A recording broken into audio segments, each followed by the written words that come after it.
Hello friends, வேதத்தில் இருக்கிற புரியாத வார்த்தைகளை குறித்து நாம் தொடர்ந்து தியானித்துக் கொண்டு வருகிறோம். இந்த நாளிலே கூட அப்படிப்பட்ட ஒரு புரியாத வார்த்தை தான் ஞானேந்திரியம். இந்த ஞானேந்திரியம் என்கிற வார்த்தைக்கு பகுத்தறிதல், ஆங்கிலத்திலே டிசர்னிங் என்ற அர்த்தம். இந்த வார்த்தைக்குரிய எபிரேய பதம் பின், BIN. இந்த வார்த்தைக்குரிய கிரேக்க பதம் டயாக்ரீசிஸ், DIAKRISIS.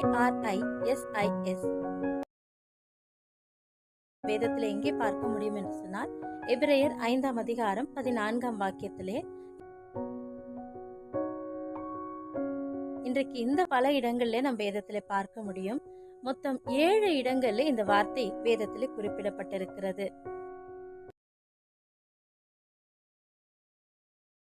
இன்றைக்கு இந்த வார்த்தையிலிருந்து கர்த்தர் நமக்கு என்ன கற்றுக் கொடுக்கிறார் என்று பார்த்தோமானால், யோவான் ஸ்நானகனை போல சகலத்தையும் பகுத்தறிகிற ஞானம் உள்ளவர்களாய் நாம் இருக்க வேண்டும். அவரை சுற்றி இருந்த மக்கள் எல்லாம் விரியன் பாம்பு குட்டிகளாய் இருந்த போது அவருக்குள்ளே ஒரு விசேஷித்த கிருபை இருந்தது.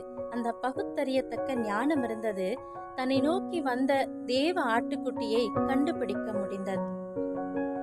அந்த யோவான் ஸ்நானகனுக்குள்ளே இருந்த அந்த ஞானேந்திரியம் இன்றைக்கு நமக்குள்ளும் இருக்க வேண்டும் என்று கர்த்தர் எதிர்பார்க்கிறார்.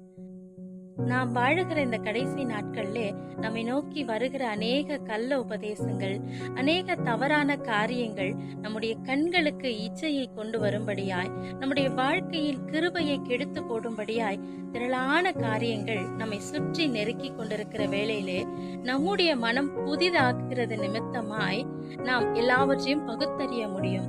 இதைத்தான் அப்போஸ்தலனாகிய பவுல் ரோமர் 12ஆம் அதிகாரம் 2வது வாக்கியத்திலே குறிப்பிடுகிறார்.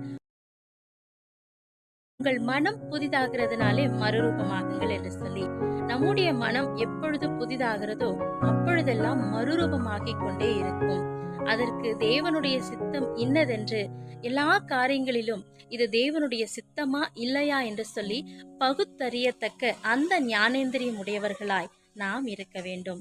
இப்படி இருக்க நமக்கு தேவன் உதவி செய்வாராக. ஆமென்.